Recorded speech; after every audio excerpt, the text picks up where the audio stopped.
Hello future cadets, your most welcome in your channel army boys ज्ञान सागर। ये आज का वीडियो ये मॉडल पेपर 3 है एनसीसी सिलेक्शन टेस्ट का।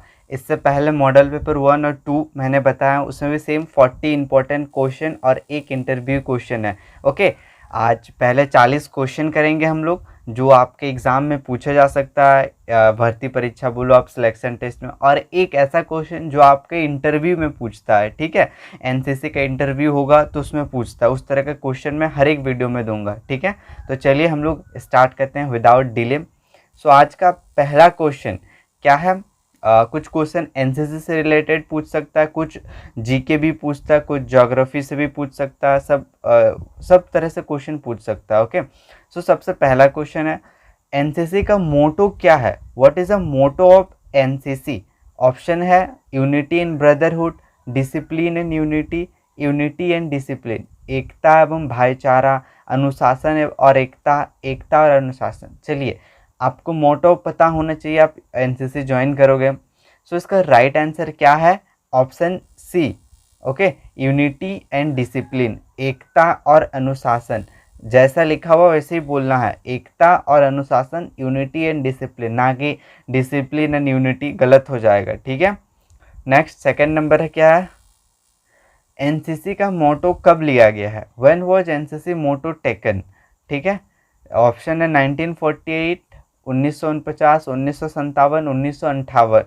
ओके, ये क्वेश्चन हो सकता है ना भी पूछे, बट चलिए जान लीजिए, आप मोटो के बारे में जान रहे हो तो इसका राइट आंसर है 1957।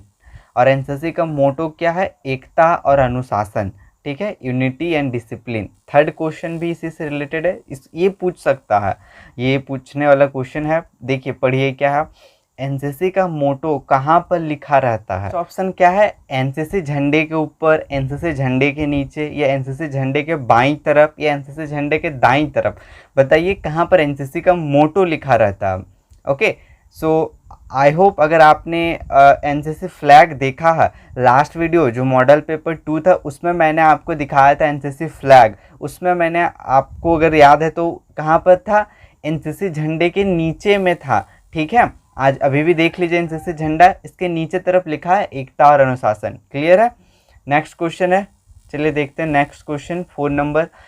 What is the work of NCC cadets? NCC cadets का क्या काम होता है? आप एनसीसी ज्वाइन करोगे, आपका क्या काम होगा एनसीसी में, आपको क्या सीखने को मिलेगा? ऑप्शन ए, या स्प्रेडिंग अवेयरनेस, जागरूकता फैलाना, बी सोशल सर्विस, समाज सेवा करना, या C be a good citizen, अच्छा नागरिक बनना, या D all of the above, ये सारा काम आपको करने को मिलेगा। इसका राइट आंसर क्या होगा? आप अपने से सोच लीजिए अपने दिमाग में, इसका राइट आंसर क्या होगा। मैं बताता हूँ, इसका राइट आंसर होगा ऑल ऑफ द अबव। आपको एनसीसी में सब करने का मौका मिलेगा। आपको जागरूकता फैलाना होगा, लोगों को अवेयर करना होगा about different type of like and social evil, जैसे दहेज प्रथा के लिए हो गया, एड्स के लिए, सब आपको ना रैली करना पड़ता है। एनसीसी में जाओगे तो आपको इसको जिस दिन होता है, ओके, समाज सेवा में आप ब्लड डोनेशन, ट्री प्लांटेशन करना होता है। ठीक है, और एक एनसीसी में जाओगे तो आप अच्छे नागरिक तो बन ही जाओगे। नेक्स्ट है 5th नंबर, एनसीसी की स्थापना कब हुई? लास्ट वीडियो में मैंने बताया था कि ये ईयर बताया था, ओनली साल। अगर साल पूछे तो एनसीसी की स्थापना 1948 1948 में हुआ। अब डेट ना बहुत ही कन्फ्यूज़न है। ओके, आप गूगल करोगे तो इसका आंसर 15 अप्रैल आता है, और बहुत जन 15 जुलाई या कोई 16 जुलाई भी बोलता। इसका राइट आंसर मेरे हिसाब से, ओके, मैं मानता हूँ 16 जुलाई। और क्यों?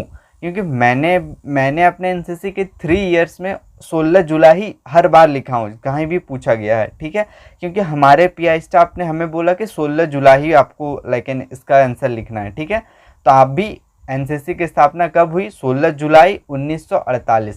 क्लियर है?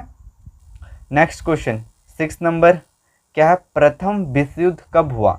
ये क्वेश्चन तो डेफिनेटली रहेंगे, प्रथम विश्व युद्ध, द्वितीय विश्व युद्ध से related. When was first world war happen? बताइए प्रथम विश्व युद्ध कब हुआ? 1913 से 1918, या 1914 से 1918, या 1939 से 1945, या 1940 से 1944? बताइए कौन सा है सही ऑप्शन। सो सेकंड ऑप्शन 1914 से 1918 4 साल पहला विश्व युद्ध में लड़ा गया, ठीक है। 1914 में स्टार्ट हुआ, 1918 में ख़त्म हुआ। नेक्स्ट क्वेश्चन 7 नंबर क्या है हमारा, दूसरा विश्व युद्ध कब हुआ था। When was second world war happen, जब पहला विश्व युद्ध हुआ उसके बारे में पूछ सकते, उसके साथ साथ सेकेंड वर्ल्ड वॉर के बारे में भी पूछता है। बताइए कब हुआ सेकेंड वर्ल्ड वॉर, 1913 से 1918 या 14 से 1918, 1939 से 1945 या 1940 से 1944। पहला विश्व युद्ध कब हुआ, 1914 से 1918। तो जो दूसरा विश्व युद्ध हुआ है वो 6 साल तक हुआ है, याद रखना आपको, 1939 से 1945। पहला विश्व युद्ध 4 साल तक और जो दूसरा विश्व युद्ध हुआ 6 साल तक। क्लियर है। नेक्स्ट क्वेश्चन देखते हैं हम लोग 8 नंबर क्वेश्चन क्या है हमारा। ओके ये 7 नंबर नहीं है, 8 नंबर क्वेश्चन है। दुनिया में भारत की सेना कितने नंबर पे है। India is the largest in the world military. जो भारत की सेना है आर्मी, वो कितने नंबर पे है वर्ल्ड में। उसका राइट आंसर है 4, चौथे नंबर पे है, ठीक है। पहले पे यूएसए, सेकंड पे रसिया, थर्ड पे आपका चाइना, फोर्थ पे है अपना भारत, ठीक है। नेक्स्ट है 9 नंबर, दूसरा I think this would be या दिस इज अ 9 नंबर। चलिए बताइए पहला परमाणु बम किस देश में गिराया गया था। In which country was first nuclear bomb dropped. किस देश में पहला न्यूक्लियर बॉम्ब गिराया गया था, किस देश में। रसिया में, यूएसए में, भारत में या जापान में। आई होप सबको पता है जापान में। और कब गिराया गया था ये भी पता होना चाहिए, 6 अगस्त 1945 में गिराया गया था। कहाँ पर गिराया गया था, हिरोशिमा में, ठीक है।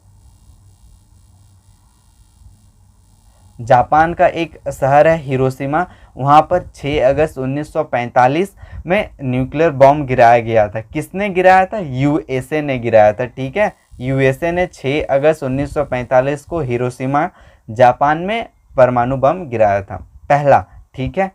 सो इसी से रिलेटेड सेकंड भी पूछ सकता है। ये 10 नंबर क्वेश्चन है। दूसरा परमाणु बम in which country second nuclear बम वॉज ड्रॉप। बताइए दूसरा परमाणु बम किस देश में गिराया गया था। अभी हमने जस्ट देखा पहला कहाँ गिराया गया था, जापान में गिराया था। किसने गिराया था, यूएसए ने 6 अगस्त 1945 में हिरोशिमा में गिराया था। अब बताइए दूसरा कहाँ पर गिराया गया था। तो इसका जो राइट आंसर है, जिसको पता है उनको तो आंसर पता चल गया, जापान। दूसरा भी जापान में ही गिराया था। कौन गिराया था, यूएसए ने 9 अगस्त 1945, 3 दिन बाद, ठीक है। 6 अगस्त को पहला, 3 दिन बाद 9 अगस्त 1945 को नागासाकी में, ठीक है, जापान का एक शहर है नागासाकी में गिराया था दूसरा परमाणु बम, ठीक है। क्लियर हो गया। इतना ही क्वेश्चन बन सकता फर्स्ट न्यूक्लियर बम से और सेकंड न्यूक्लियर बम से, ठीक है। और डेट भी बता दिया और कंट्री भी। आई होप पूरा क्लियर हो गया। नेक्स्ट हमारा 11 नंबर क्वेश्चन है। कुछ मिलिट्री से रिलेटेड डेफिनेटली पूछेगा ही, जो भी आर्मी विंग में ज्वाइन करे हुए। Who else has received PVC. इन निम्न में से किन्हें पीवीसी मिला है। मतलब आप 3 ऑप्शन है या 4 ऑप्शन में से किन्हें पीवीसी मिला हुआ है। बताइए पीवीसी का फुल फॉर्म अगर आप पूछो तो मैं बता देता हूँ, परमवीर चक्र। क्या है, परमवीर चक्र, ठीक है। जितने भी डिफेंस वाले हैं सबको पता होना चाहिए पीवीसी परमवीर चक्र। ये फुल फॉर्म में भी याद रखना, पीवीसी परमवीर चक्र। ये बताइए इनमें से किन्हें मिला है। ऑप्शन है कैप्टन विक्रम बत्रा, बी सेम मानेकशॉ या C KM Cariappa, D all.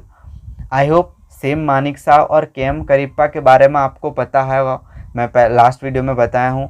बताइए इनमें से किन्हें पीवीसी मिला है। सो ऑप्शन ए, इस ऑप्शन में ओनली 1 कैप्टन विक्रम बत्रा को ही पीवीसी मिला हुआ है, परमवीर चक्र, ठीक है। आगे के क्वेश्चन में परमवीर चक्र पे डिटेल बात करूंगा क्योंकि इससे क्वेश्चन पूछता ही है, ठीक है। अब हमारा 12th नंबर क्वेश्चन कहाँ, ओके ये तो 13 है।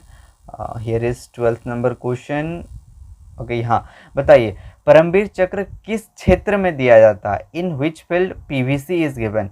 परमवीर चक्र किस क्षेत्र में दिया जाता है। बैटलफील्ड युद्ध के क्षेत्र में, या पीस शांति के क्षेत्र में, या सी दोनों क्षेत्र में, या डी नन। इसका राइट आंसर है बैटलफील्ड। जो पीवीसी है ना वो ओनली युद्ध के क्षेत्र में दिया जाता है, ठीक है। अगर आप युद्ध में कुछ अच्छे करते हो देश के लिए तब आपको पीवीसी मिलेगा, इसके लिए गोली खाना पड़ता सीधा सीधा, ओके। अगर आप बच गए तो आपको मरण, आप जिंदा में आपको मिलेगा, अगर नहीं हुआ शहीद हो गए आप तो फिर तो आपको मरणोपरांत आपको पीवीसी दिया जाता है। बहुत ही वीरता दिखाना पड़ेगा पीवीसी के लिए, ठीक है। चलिए अब 13 नंबर क्वेश्चन को देखते हैं। क्या हमारा 13 नंबर क्वेश्चन, वीरता के क्षेत्र में दिया जाने वाला सबसे बड़ा पुरस्कार, ये तो इम्पॉर्टेंट है, लगा लीजिए, पूछेगा ही। Highest war time gallantry award, English वाले इंग्लिश में ध्यान से देखिए क्या लिखा, वॉर टाइम गैलेंट्री अवार्ड। क्या वॉर टाइम और वीरता के क्षेत्र में, जस्ट पूछेगा परमवीर चक्र किस क्षेत्र में दिया जाता है, वीरता के क्षेत्र में, ठीक है। वॉर टाइम, अगर आप लड़ाई करोगे तब आपको पीवीसी मिलेगा। क्या है, पीवीसी, हाईएस्ट जो मिलता है पीवीसी, और पीवीसी से नीचे क्या है, एमवीसी, एमवी से नीचे वीसी, ठीक है। ये एक ऑर्डर है, सबसे बड़ा पुरस्कार पीवीसी है, उसके नीचे है एमवीसी, फिर उसके नीचे है वीसी, ठीक है। पीवीसी का फुल फॉर्म परमवीर चक्र, एमवीसी का महावीर चक्र, वीसी का वीर चक्र, ठीक है। आई होप क्लियर हो गया होगा। ये तीनों ही वीरता के क्षेत्र में दिया जाता है। अगर कोई सोल्जर वीरता दिखाता है युद्ध में और शहीद होता है तो उसको परमवीर चक्र भी मिल सकता है, एमवीसी भी मिल सकता है, या वीसी भी मिल सकता है, ठीक है। वो डिपेंड करता है उसके बलिदान पे बोल सकते हो, ठीक है। अब आगे 14 नंबर क्वेश्चन देखते हैं। परमवीर चक्र किन्हें दिया जाता है, हु गेट्स पीवीसी, सिविलियन को, डिफेंस पर्सन को, या बोथ या नॉन। क्या परमवीर चक्र आम नागरिक को दिया जाता है, नहीं। जो परमवीर चक्र ना हमेशा डिफेंस वाले पर्सन को दिया जाता है। हम जैसे वाले लोग अगर कुछ अच्छे काम करते तो हमें परमवीर चक्र कभी नहीं मिलेगा। परमवीर चक्र लेने के लिए आपको पहले तो डिफेंस में होना पड़ेगा, आप आर्मी में हो, नेवी में हो, या एयरफोर्स में, तभी आपको पीवीसी मिलेगा, ठीक है। आई होप क्लियर हो गया। और पीवीसी से रिलेटेड सारे क्वेश्चन हमने किया। परमवीर चक्र फुल फॉर्म है, highest war time gallantry award है, ओके। आई होप कोई डाउट नहीं होना चाहिए अभी। Next 15 number question. चलिए अभी मैं इस क्वेश्चन में आपको मैं एक स्टोरी भी सुनाऊंगा। टैंक हीरो के नाम से किन्हें जाना जाता है, who is known as tank hero. Tank hero किस सोल्जर को कहते हैं, राइफलमैन जसवंत सिंह, या राइफलमैन संजय कुमार, या कंपनी क्वार्टर मास्टर हवलदार अब्दुल अहमद, या डी ग्रेनेडियर योगेंद्र सिंह यादव। बताइए इन चारों में से हम लोग किसे टैंक हीरो के नाम से जाना जाता है। इसका राइट आंसर है कंपनी क्वार्टर मास्टर हवलदार अब्दुल अहमद। कहीं कहीं आपको ओनली हवलदार अब्दुल अहमद भी मिल सकता है, ठीक है। तो टैंक हीरो, इसका स्टोरी में एक शॉर्ट में बता देता हूँ। ये जो टैंक हीरो की उपाधि इन्हें मिली, ये 1965 का भारत और पाकिस्तान के युद्ध में मिला, ठीक है। जब हवलदार अब्दुल अहमद ये राजस्थान के इलाके में पोस्टेड थे, और पाकिस्तान ने भारत पर अटैक किया 1965 में, ठीक है। उनके पास टैंक था उस समय 1965 में पाकिस्तान के द्वारा बनाया गया पैटर्न टैंक, सबसे एडवांस टैंक उस समय का पाकिस्तान के पास था। उस टैंक के साथ उन्होंने राजस्थान में घुस गया और अटैक कर दिया इंडियन बेस पे, ठीक है, जहां पर हमारे भारत के वीर सैनिक हवलदार अब्दुल अहमद थे। और इनके पास, हमारे पास ना, भारत के पास कुछ उस तरह का एडवांस वेपन ही नहीं था जो उस पैटर्न टैंक को काउंटर कर सके, ठीक है। बट फिर भी हवलदार अब्दुल अहमद डरे नहीं, उन्होंने डट के सामना किया। उन्होंने 7 पाकिस्तानी टैंक को अपने जस्ट RCL से ही उड़ा दिया, 7, ओके। जो 6 को तो उन्होंने विदाउट एनी डैमेज उड़ा दिया, बट जो लास्ट वाला था ना, लास्ट जो 7 वाला, वो पाकिस्तान का टैंक, ये वाला पैटर्न टैंक, और हमारा अब्दुल अहमद का RCL यहाँ पर, उन्होंने भी इधर से छोड़ा, सेम टाइम पे इन्होंने भी छोड़ा, दोनों एक साथ मतलब डैमेज हो गया। इससे हमारा डैमेज क्या, मर गए, चिथड़े उड़ गए थे पूरा हवलदार अब्दुल हामिद का वो पिक किया गया, एक एक करके उठाया गया था। ओके, ये था स्टोरी, इतने वीरता के साथ हमारे जवान लड़ते हैं। ओके, सो नेक्स्ट, इसी तरह ना हर एक वीडियो में एक एक सोल्जर जो भी, लेकिन कुछ उसकी स्टोरी मैं आपको बताऊंगा ऐसे क्वेश्चन के माध्यम से जो पूछा जा सकता है। ठीक है, नेक्स्ट हम लोग देखते हैं, और इनमें से ना ये राइफलमैन जसवंत सिंह हो गए, संजय कुमार, इन चारों को सबको परमवीर चक्र मिल चुका हुआ है। ठीक है, नेक्स्ट हम लोग देखते हैं 16 नंबर, इंडियन एयरफोर्स डे कब मनाया जाता है? भारतीय वायु सेना दिवस 15 जनवरी, 8 अक्टूबर, 4 नवंबर या 9 अक्टूबर? राइट आंसर है 8 अक्टूबर को। और क्यों मनाया जाता है 8 अक्टूबर? 8 अक्टूबर 1932 को जो भारतीय वायुसेना का नाम रखा गया था इंडियन एयरफोर्स। पहले ना रॉयल आई थिंक कुछ करके नाम था, जो ब्रिटिश इंडिया के द्वारा था, नाम रॉयल समथिंग था, उसको चेंज करके इंडियन एयरफोर्स रखा गया, भारतीय वायुसेना 8 अक्टूबर को। इस वजह से हम लोग 8 अक्टूबर को इंडियन एयरफोर्स डे मनाते हैं। 15 जनवरी को क्या मनाते हैं? Army day. क्यों मनाते हैं? भारत के पहले फील्ड मार्शल सैम मानेकशॉ का जन्मदिन। 4 नवंबर को हम लोग नेक्स्ट के क्वेश्चन में देखते हैं इसको। 17 नंबर बताइए, इंडियन नेवी डे, भारतीय जल सेना दिवस कब मनाया जाता? आई होप आंसर तो आपको पता चल गया होगा लास्ट के क्वेश्चन में। 4 नवंबर को। 15 जनवरी आर्मी डे, 8 अक्टूबर एयरफोर्स डे, 4 नवंबर नेवी डे। ठीक है, 18 नंबर ओके, ये 12 नंबर था हमारा। 18 नंबर क्वेश्चन क्या है? विश्व पर्यावरण दिवस, वर्ल्ड इन्वायरमेंट डे कब मनाया जाता है? 4 जून, 5 जून या 6 जून या 5 जुलाई? राइट आंसर है 5 जून को। क्लियर हो गया? कुछ इंपॉर्टेंट डेट्स भी पूछ सकते हैं। 19 नंबर क्या हमारा? ओके, अंतर्राष्ट्रीय मजदूर दिवस कब मनाया जाता है? इंटरनेशनल लेबर डे 1 मई को या 1 जून को, 1 अप्रैल को या 1 दिसंबर को? बताइए। इंटरनेशनल लेबर डे 1 मई को, जिस दिन हमारे अगर जिसके भी पेरेंट्स काम करते हैं लेकिन वर्क करते हैं, सो 1 मई को सबको छुट्टी मिलता है। ओके, अब 20 नंबर क्या है? एनसीसी डे कब मनाया जाता है? आप सब तो एनसीसी कैडेट्स हो, बन जाओगे आप लोग, फ्यूचर एनसीसी कैडेट्स हो, और इसका आंसर अभी से पता रहेगा तो बेटर है। एनसीसी डे कब ऑब्जर्व किया जाता है? बताइए। 3rd संडे ऑफ नवंबर या 4th संडे ऑफ नवंबर या 1st संडे ऑफ दिसंबर या 28 नवंबर? जैसे आर्मी डे 15 जनवरी हुआ, उस तरह एनसीसी का कोई एक डेट फिक्स नहीं है कि उस डेट पे हम लोग नेशनल डे मनाते हैं, बट ये हम लोग हर साल 4th संडे ऑफ नवंबर का जो चौथा संडे होता है ना, उसमें हम लोग एनसीसी डे मनाते हैं अपने कॉलेजेस में। ठीक है, अब वो दिन कोई भी हो सकता है। 21 नंबर बताइए, फुल फॉर्म इसरो का। फुल फॉर्म तो पूछेगा ही, इसरो का फुल फॉर्म क्या है? आई होप अभी तक आपने सोच लिया होगा, इंडियन स्पेस रिसर्च ऑर्गेनाइजेशन। ठीक है, नेक्स्ट देखते हैं नासा का। बताइए नासा का फुल फॉर्म। नासा एक अमेरिकी बेस्ड कंपनी है, स्पेस से रिलेटेड काम करती है। ठीक है, national aeronautic and space administration. Clear हो गया? Next 23 number OTA. बताइए ओटीए का फुल फॉर्म क्या होता है? चलिए मैं ही बता देता, officer training academy.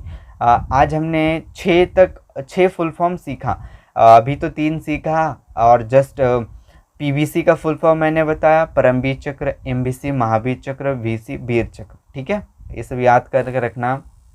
Next question देखते हैं 24 नंबर। बताइए एनडीए कहाँ पर स्थित है? Where is NDA located? NDA का फुल फॉर्म क्या? कल के वीडियो में मैंने बताया था, महाराष्ट्र, देहरादून, चेन्नई या न्यू दिल्ली? क्या कहाँ पर है एनडीए? बताइए कौन सा स्टेट में है या फिर कौन सा शहर वो है? बताइए कहाँ पर है एनडीए? एनडीए है महाराष्ट्र में। महाराष्ट्र का कहाँ पर? पुणे में। और ये भी पूछ सकते हैं पुणे का कहाँ पर? खड़कवासला में। ठीक है, नेक्स्ट क्वेश्चन 25 नंबर, आईएमए कहाँ पर लोकेटेड है? महाराष्ट्र हो गया, देहरादून, चेन्नई या न्यू दिल्ली? इसका राइट आंसर है देहरादून में है हमारा आईएमए, इंडियन मिलिट्री एकेडमी। इसका फुल फॉर्म सब मैं कल के वीडियो में पहले बताया था। ठीक है, आप उसको भी एक बार देख लीजिएगा। भारत का सबसे, अभी जो क्वेश्चन आएंगे ना, ये कुछ स्टैटिक जीके बोल सकते हो, ज्योग्राफी हिस्ट्री से रिलेटेड है। Highest dam of India, highest मतलब सबसे ऊंचा, लंबा नहीं, सबसे ऊंचा। हाईएस्ट डैम, भारत का सबसे ऊंचा बांध हीराकुड डैम या टिहरी या चिल्का या डी नन? राइट आंसर है टिहरी बांध। ठीक है, टिहरी उत्तराखंड, आई थिंक उत्तराखंड में है टिहरी बांध। ठीक है, सबसे ऊंचा।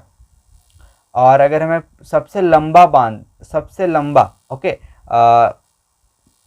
जो हम टिहरी बांध जब अभी हमने देखा वो सबसे ऊंचा है, ऊपर देखोगे सबसे ऊपर टिहरी बांध, और लॉन्गेस्ट सबसे लंबा।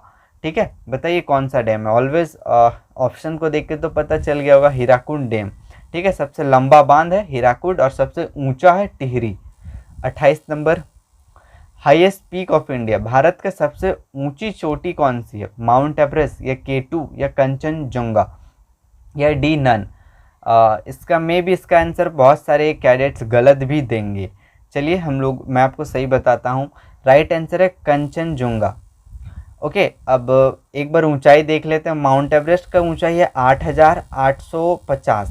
ठीक है, बढ़ते जा रहा है। और K2 की ऊंचाई है 8,611 और कंचनजंगा की ऊंचाई है 8,598 मीटर, सब मीटर में। ठीक है, और क्लियर हो गया। और आप गूगल करोगे तो कहीं कहीं K2 भी दिखाएगा, K2 का। ओके, बट K2 ना पाकिस्तानी ऑक्यूपाइड कश्मीर में है, उस वजह से K2 को नहीं लिया जाता है सबसे ऊंचा। ओके, इसीलिए कंचनजंगा भारत में ही है। ओके, पूरी तरह से भारत में है कंचनजंगा, जो सबसे ऊंची चोटी है भारत की और वर्ल्ड की तीसरी। ठीक है, वर्ल्ड की सबसे ऊंचा चोटी mount Everest, second K2, third Kanchenjunga, और भारत का सबसे ऊंचा कंचनजंगा। क्लियर हो गया। K2 आधा पाकिस्तान में है, आधा भारत में, इस वजह से उसको हम लोग भारत का नहीं बोल रहे हैं। क्लियर हो गया। 19 नंबर, भारत की सबसे बड़ी स्वच्छ पानी की झील, largest fresh water lake, Wular lake, Chilka lake या विक्टोरिया लेक? बताइए। राइट आंसर है बुलर लेक। कहाँ पर है? J&K, यानी कि जम्मू एंड कश्मीर। ठीक है, जम्मू एंड कश्मीर में बुलर लेक है, जहाँ सबसे स्वच्छ पानी का जल मिलता है। ठीक है, झील में। नेक्स्ट है 30 नंबर, सबसे बड़ी खारे पानी का। ठीक है, यहाँ खारा लिखा हुआ है, क्या है? खारा।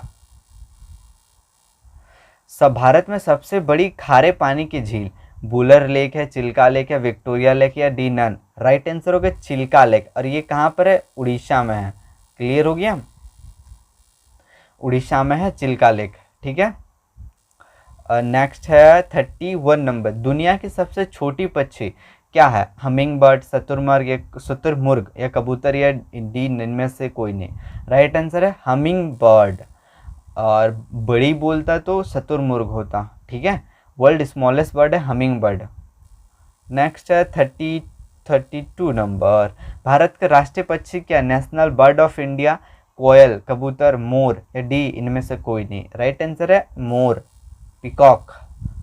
23 नंबर, भारत का राष्ट्रीय मिठाई what is the national sweet of India? राष्ट्रीय मिठाई क्या? रसगुल्ला, काजू कतली, जलेबी या डी इनमें से कोई नहीं?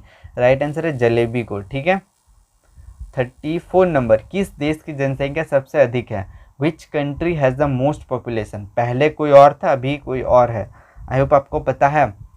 ऑप्शन है चीन, अमेरिका, भारत। राइट आंसर है भारत, अपना देश। भारत में सबसे ज़्यादा पॉपुलेशन। ठीक है, चीन को हमने पीछे छोड़ दिया पॉपुलेशन के मामले में। स्वतंत्रता की पहली लड़ाई कब लड़ी गई थी? फर्स्ट बैटल ऑफ फ्रीडम 1857 या 1757 या 1947? पहली लड़ाई हम लोग 1857, जो इतिहास में दर्ज है, जो हमें पढ़ना पड़ता है, जो पढ़ाया जाता है। ठीक है, फर्स्ट बैटल 1857। 36, अमेरिका के खोज किसने की थी? Vasco D gamma, Columbus, Marco Polo या इनमें से कोई नहीं? अमेरिका की खोज नहीं, भारत का मैंने नहीं पूछा, अमेरिका की खोज किसने की? बताइए। इसका राइट आंसर होगा बी, कोलंबस। कोलंबस ने अमेरिका की खोज की। अब बताइए तो भारत की खोज किसने की? चलिए, Vasco D gamma, Columbus, Marco Polo या डी इनमें से कोई नहीं? अगर भारत की खोज किसने की सबको पता होना चाहिए, वास्को डी गामा। ठीक है, जो पुर्तगाली व्यापारी थे 1498 में। ठीक है, मॉडर्न हिस्ट्री में। ओके, भारत की खोज वास्को डी गामा ने 1498 में कालीकट समुद्री तट पर इन्होंने उतरा था। ठीक है, ओके, ये भी पूछ सकता कब, 1498 में। नेक्स्ट है 38 नंबर, भारत छोड़ो आंदोलन किसने शुरुआत किया था? Quite India movement, quite India movement किसने स्टार्ट किया? महात्मा गांधी, सुभाष चंद्र बोस, डॉक्टर भीमराव अंबेडकर या डी, इनमें से कोई नहीं। इसका जो राइट आंसर है वो है ए, महात्मा गांधी 1942 में 42 में भारत छोड़ो आंदोलन, क्विट इंडिया मूवमेंट स्टार्ट किया था।